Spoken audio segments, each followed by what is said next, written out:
Sabe quando a gente tenta imaginar o funcionamento de um robô clássico? A primeira imagem que me vem à cabeça é tipo aquelas animações super antigas em stop motion. Ah, sim, aquelas de massinha, né? Isso, exatamente. Onde o pessoal da produção pega o boneco, aí move o braço dele 1 milímetro e tira uma foto. Move mais 1 milímetro, tira outra foto. É um trabalho absurdo. Total. Aí quando o filme roda rápido, a gente tem aquela ilusão de que o movimento é fluido. Mas a realidade nua e crua é que é uma série infinita de interrupções, né?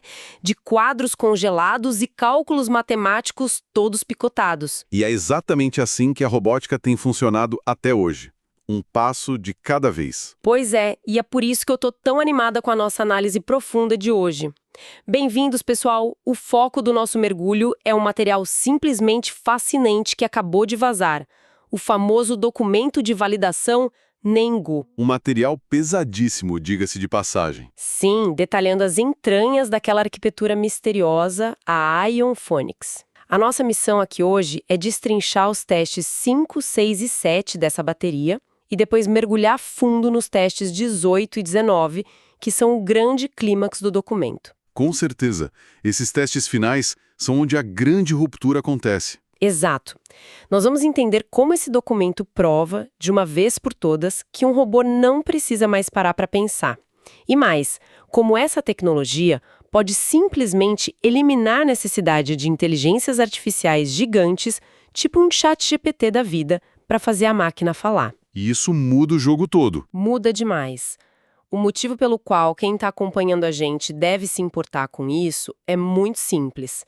Se essa arquitetura entregar o que promete, acabou aquela era em que um robô precisa de uma conexão caríssima com um data center na nuvem só para, sei lá, desviar de uma cadeira na sala. É o fim dessa dependência, né?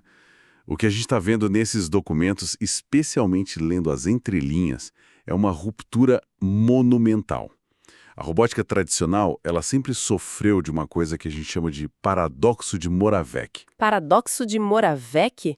Explique isso um pouco melhor. É uma velha ironia da ciência da computação. Pensa assim, projetar uma máquina para calcular, milhões de jogadas de xadrez por segundo, hoje em dia é trivial. Ah, sim. O computador ganha do campeão mundial brincando. Isso. Mas projetar uma máquina que consiga segurar um copo de água, caminhar por uma sala meio bagunçada e não derramar uma gota, é um pesadelo absoluto para a engenharia. Porque no xadrez o ambiente é fechado, né? As regras não mudam nunca. Exatamente. E no mundo real, a iluminação da sala pisca, o tapete desliza, um cachorro passa correndo na frente do robô. Nossa, um caos total pro coitado do robô. Pois é. E aí entra o paradigma do stop motion que você falou. O robô percebe o ambiente, congela tudo internamente, recalcula o universo inteiro ao redor dele, planeja a aproximação e só ele move o braço. E isso gasta um tempo e uma energia computacional que é um absurdo, né? Sim, é colossal. Pior ainda, o robô fica tentando prever o futuro baseado num banco de dados estático.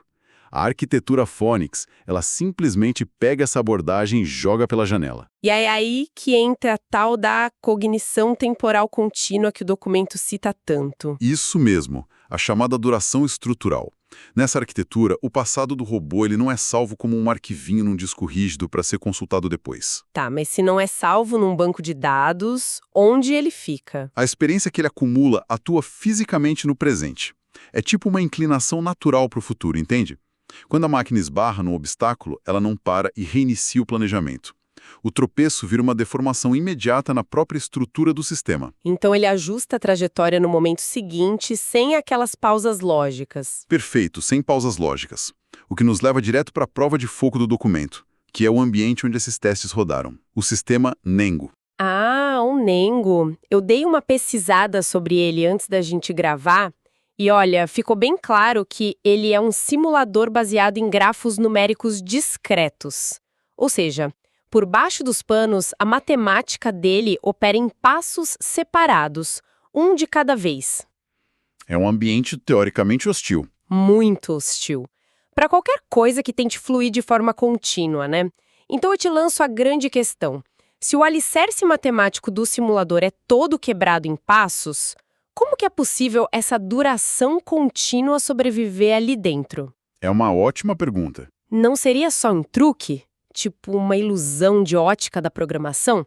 Igual rodar a câmera do stop motion bem mais rápido? Olha, essa dúvida é literalmente o ponto central de toda a validação do projeto. O que os testes provam, e os testes 18 e 19 cravam isso lá na frente, é que a fluidez não é um truque de hardware. Então não tem a ver com peças físicas superpotentes?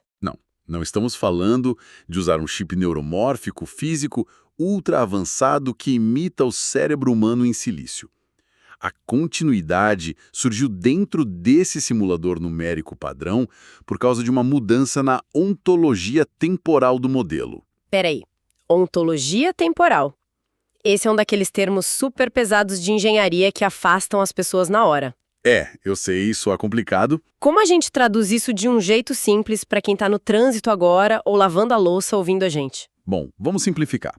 Ontologia temporal, aqui, é só um jeito chique de dizer que a arquitetura mudou a forma como o código percebe o tempo e lida com ele. Tá, e como era antes? Na programação comum, o tempo é governado por chaves lógicas. São os famosos comandos condicionais. Tipo, se o robô bater na parede, então pare, zere a memória e calcule outra rota. O famoso if e else da programação. Isso. A Phoenix proíbe a existência dessas chaves lógicas. Não tem um interruptor de liga e desliga para o fluxo de movimento. Então como é que ele sabe que tem que mudar de direção sem um código mandando ele parar? Imagina que a matemática do robô é um volante de um carro. Em vez de o sistema ler um código que diz vire à esquerda, o simples ato de esbarrar na parede funciona como se um peso de chumbo gigante fosse pendurado no lado esquerdo do volante. Ah, entendi. A própria gravidade puxa o volante para baixo e a trajetória já se curva sozinha. Exato. O passado, que é o choque com a parede, atua deformando a regra contínua do sistema. O erro não gera um reinício brusco. Ele gera uma deformação orgânica. Nossa, isso é genial. É por isso que o sistema sobrevive no Nengo, então? A continuidade real está na forma como as regras se deformam e não na velocidade que o computador conta os números. São dois do documento. A famosa bateria de teste 05. Isso, o subteste 05 A, B e C. Eles validam a capacidade desse fluxo de ler a si mesmo. Ler a si mesmo, tá. E aí o texto menciona dois componentes principais que me deixaram meio confusa. Um operador chamado terceiro fator e um operador AIF-F. Os jargões estão pesados ali. O que esses dois caras fazem na prática enquanto o robô está andando? Pensa no motor do robô. Quando ele tenta se mover pelo mundo real e encontra uma resistência, ele gera um nível de tensão interna, tipo uma fricção matemática. Uma pressão por estar fazendo força? Isso. O terceiro fator funciona como um manômetro super sensível que está acoplado nessa dinâmica. Ele lê o grau dessa deformação no exato momento que a ação está acontecendo. Tá, então ele mede a pressão. E o AIF? Simultaneamente, o operador AIF atua como se fosse um container reforçado, uma panela de pressão que impede que essa dinâmica dissipe ou faça a simulação inteira entrar em colapso. Ah, saquei. Então o terceiro fator é o medidor da panela de pressão e o AIF garante que os canos não vão estourar na cara de ninguém. Uma baita analogia, é bem isso. Mas tem um detalhe crucial aí. Eles fazem isso de forma totalmente orgânica, sem precisar de um módulo supervisor rodando em paralelo no sistema. É, porque na robótica de hoje em dia, se o braço do robô se move, tem um subsistema inteiro só para ficar vigiando as coordenadas do braço e avisando o processador central, né? Exatamente. Na Phoenix, não. A própria execução motora gera uma tensão estrutural que o sistema já reconhece. O documento chama isso de, prepara o jargão, protoconsciência artificial operacional distribuída. Nossa, e aqui a gente precisa botar um holofote vermelho gigante piscando. Porque quando eu leio protoconsciência num documento técnico, o meu lado, fã de ficção científica, já assume o controle total. Todo mundo pensa no Exterminador do Futuro ou no Blade Runner, né? Pois é, dá muita vontade de imaginar uma máquina super melancólica, lá na chuva, refletindo sobre a própria existência. Seria poético, mas não é o caso. Sim, as fontes são muito implacáveis em dizer que não tem absolutamente nenhuma relação com a fenomenologia humana, sentimentos, nada disso. Como que a gente define essa protoconsciência operacional de um jeito bem pragmático. O jeito mais pragmático é entender que essa inteligência se baseia puramente em inviabilidade e historicidade. Pensa nos caminhos físicos. O robô age de certa forma no presente, porque os erros ou os esforços excessivos que ele fez no passado deixaram cicatrizes permanentes na estrutura dele. Aqueles pesos no volante que a gente falou. Isso. Essas cicatrizes tornam certas ações literalmente impossíveis, inviáveis de serem tomadas de novo se a circunstância for a mesma. É quase como se fosse a memória muscular de um atleta, então. Ou o nosso próprio reflexo de dor. Tipo, tem uma diferença imensa entre a gente pensar de forma super racional: eu não vou tocar naquela panela fervendo porque o calor destrói o tecido celular. Ninguém pensa assim na hora de se queimar. Ninguém. O fato é que, se a sua mão encosta no metal quente, o seu reflexo nervoso puxa o braço para trás de forma instantânea, antes mesmo da dor chegar no lado lógico do cérebro. O caminho da repulsa já está impresso fisicamente ali no nervo, sabe? É uma analogia perfeita. A máquina não está avaliando moralmente se uma ação é boa ou ruim. Ela sente o peso do próprio histórico contínuo operando no agora. Esse peso restringe e empurra a trajetória dela sempre para o caminho de menor resistência, para maior viabilidade mecânica. É uma consciência totalmente baseada no limite do corpo físico da máquina perante as leis da física. E isso abre a porta para o problema mais prático e fascinante dessa arquitetura, que são os testes 06. Os testes 06 são a minha parte favorita. Porque olha só, se a máquina tem essa tensão interna, se ela sente a própria fricção e tem essa memória muscular toda, como ela consegue se comunicar com a gente sobre isso? A grande questão. Sim. Como que o pensamento simbólico, que é a fala ou aquele texto descrevendo a ação, entra nessa jogada? A lógica do mercado hoje em dia seria, pegar os dados do terceiro fator, jogar numa planilha de posições e mandar tudo para um modelo de linguagem gigante, tipo um chat GPT. Para ele gerar uma frase bonitinha, né? Isso. Uma frase do tipo: atenção humano, estou encontrando uma resistência de 30% ao girar este parafuso. E é exatamente contra esse modelo de gastar rios de dinheiro em centros de processamento gigantescos que o teste 06 vai na jugular. Vai mesmo. A revelação chocante dessa etapa de validação é que a camada simbólica, a narrativa da voz, ela não governa a ação de jeito nenhum. E não precisa ser gerada por inteligência artificial de texto.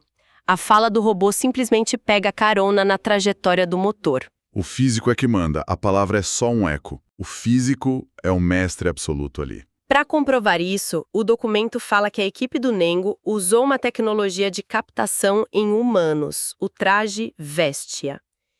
Como que foi essa coleta para provar que a voz não precisa de um gerador de texto inventando frases? Bom, eles colocaram humanos usando esse traje Vestia. É um equipamento hiper avançado que não mapeia só a posição no espaço, mas ele lê a intenção e a tensão motora da pessoa milissegundo a milissegundo. Caramba, muito preciso. Muito.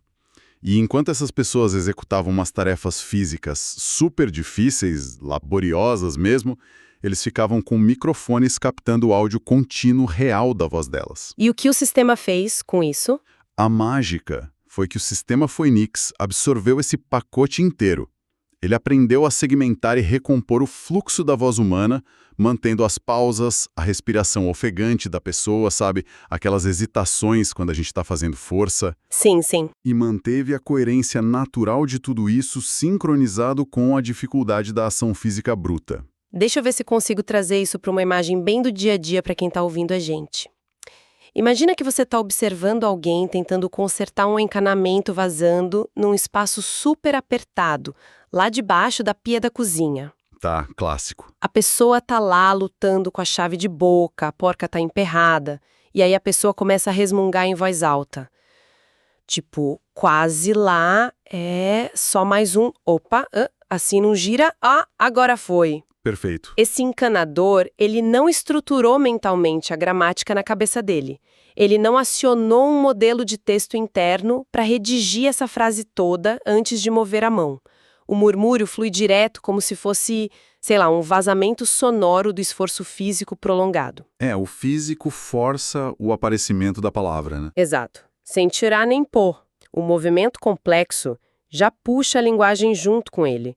O sistema lá entendeu que a experiência motora já nasce toda estruturada de forma simbólica. A fala vira um alívio da tensão, e não um script de teatro decorado. Mas agora eu preciso fazer o papel de advogado do diabo, posso? Claro, manda ver. Vou canalizar o ceticismo de qualquer engenheiro de software que está escutando a gente agora. Nas notas iniciais desses projetos, se suspeitava que ia ser impossível não usar uma IA externa para a fala. Verdade, tinha esse medo. Se o teste 06 diz que a gente pode plugar um áudio bruto humano sem gerar texto novo nenhum, isso não reduz o robô a um mero tocador de fita cassete glorificado? É um bom ponto. Tipo, se a máquina tá só dando um play no som opa que o humano gravou antes, quando encontra o mesmo peso, como que isso mostra inteligência em tempo real? Não é só um botão de play ativado por um sensor? Olha, esse ceticismo é super válido, eu mesma pensei nisso lendo. Mas a genialidade da solução derrete essa crítica rapidinho quando o documento apresenta um conceito chamado engrama simbólico contextual, o famoso ESC. E como esse ESC funciona para não ser só um tocador de MP3? É que o sistema não funciona como uma daquelas mesinhas de sonoplastia de programa de rádio que fica disparando arquivo sonoro, sabe? A grande sacada é como o operador ESC lê o fluxo de som humano acoplado naquela ação e trata isso através de um deslocamento de fase. Não é um simples controle de volume ou amplitude. Ah, deslocamento de fase. Tá aí outra daquelas expressões de quadro negro de aula de física. Como a gente consegue visualizar isso de um jeito mais, não sei, tangível? Imagina que o fluxo de áudio da voz da pessoa gravada está escrito na superfície de um elástico comprido de borracha. Tá, um elástico. A amplitude, o volume, seria o equivalente a você gritar mais alto ou sussurrar, alterando o tamanho das letras nesse elástico. Mas o deslocamento de fase atua no tempo contínuo. Ele estica ou ele contrai a própria borracha do elástico de forma orgânica. Entendi. Quando o robô está operando sozinho no futuro e encontra uma resistência diferente daquela da gravação original, a tensão motora atual dele sobe no medidor lá do terceiro fator. E aí o ESC lê essa fricção atual e traciona o elástico do áudio.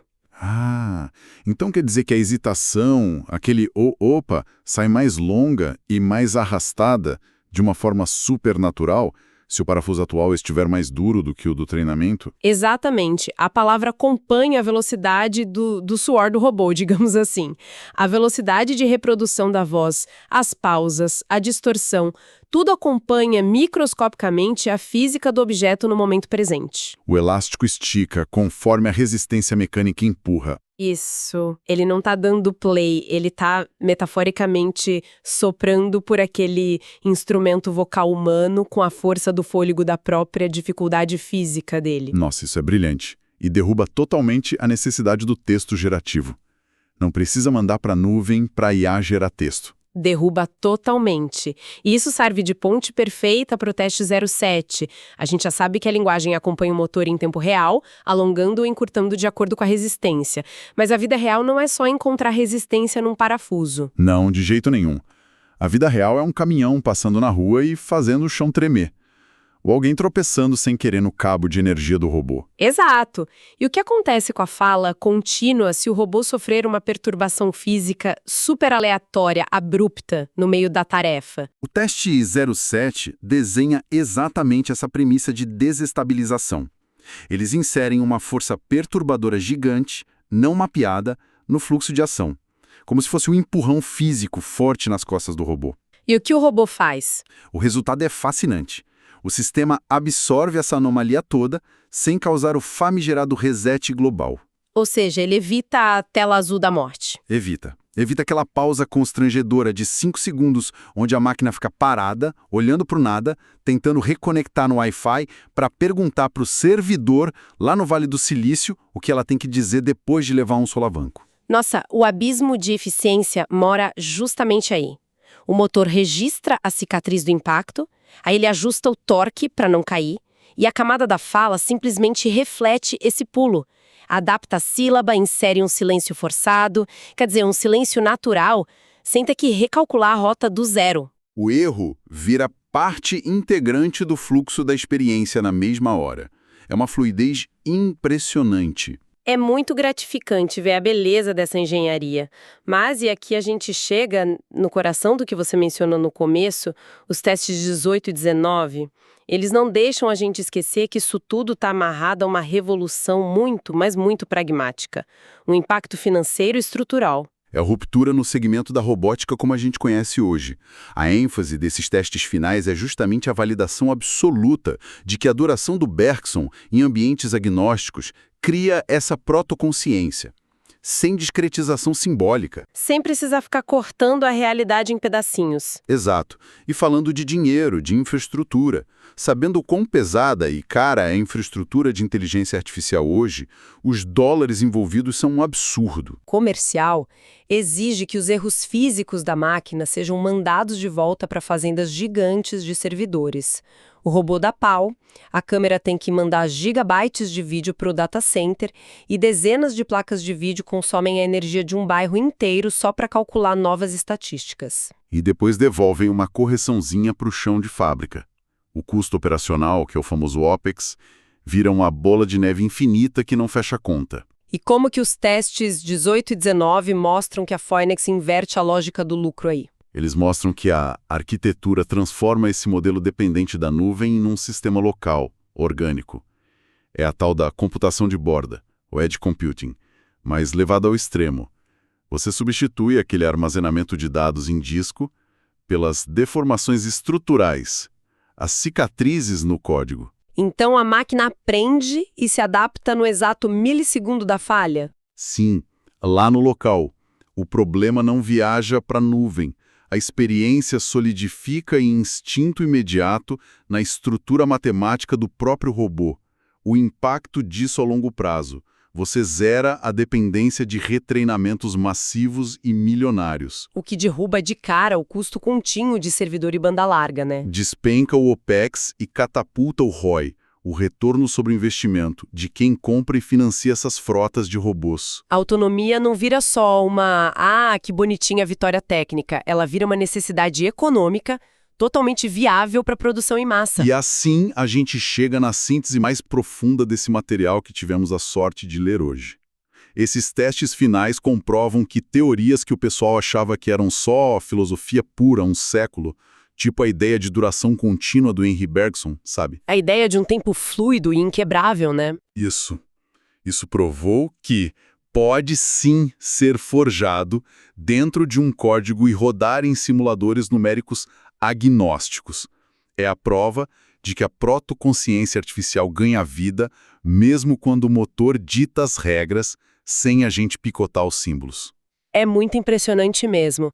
E ver que o mundo simbólico perdeu aquele trono, aquela posição de rei absoluto de tudo. Não é mais um cérebro de texto, um modelo de linguagem caríssimo, ditando a regra mecânica do corpo através de APIs de internet. A verdadeira autonomia nasce quando a gente deixa a linguagem brotar de forma natural, a partir do atrito com o ambiente, e a gente cala para sempre a necessidade de uma IA externa guiando cada passinho.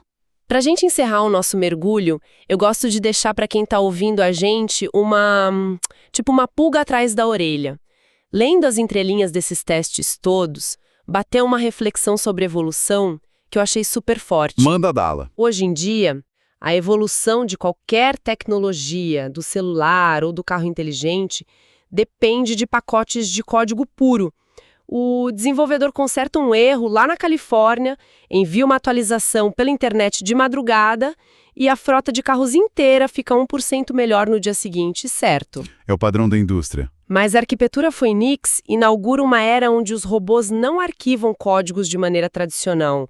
Eles passam a carregar reflexos que foram adquiridos e cicatrizes físicas que ficam gravadas nas molas do movimento deles. Um conhecimento que é totalmente baseado no acúmulo da experiência de sobrevivência em ambientes caóticos.